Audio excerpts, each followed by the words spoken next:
कौन कहे विजु जनता दल आज प्रतिष्ठा दिवस मु सर्वप्रथमे आपण मानक धन्यवाद देवी। आज विजु जनता दल 28तम प्रतिष्ठा दिवस अवसर में आपण मैंने खबर को परिवेशन कर आज जो उत्साह माहौल ताकू आपण मैंने परिवेशन कर जानती आमर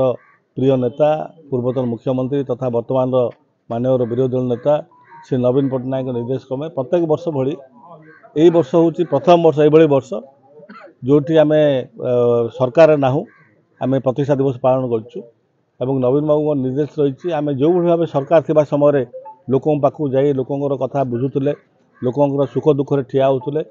से बर्तमान भी निर्देश रही विरोधी दल हिसाब से आम लोकों पाखे रहा एवं लोकों कथा को सरकार पाखे उपस्थापन करवा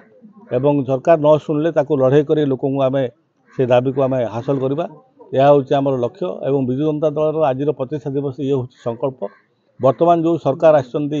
मिछुआ सरकार एवं जो भाव लोकों विशेष भाव महिला मान प्रताड़ित कर आज देखा आज आईन श्रृंखला विपर्यस्त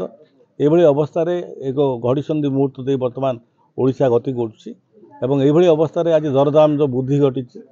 ताकू समस्त कथा को आखि आगे रखी विजु जनता दल समस्त नेतृमंडली समस्त सदस्य मैंने संकल्प नहीं आज लोकों सहित रहा एवं ये सरकार गादीच्युत न होला जाए एभली एक मिछुआ सरकार को गादीच्युत न कला जाए आम शांति घर रहा ना गोटे कथा हूँ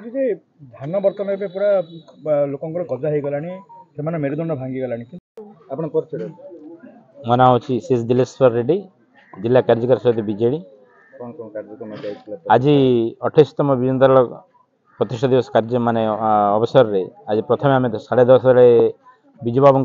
प्रतिमूर्ति रे माल्यार्पण करूँ तापर विजु पट्टनायक कल्याण मंडप माने विजु प्रतिष्ठा दिवस अवसर रे एक सभार आयोजन करा वर्तमान जरा निवास रे फल बंटन करागला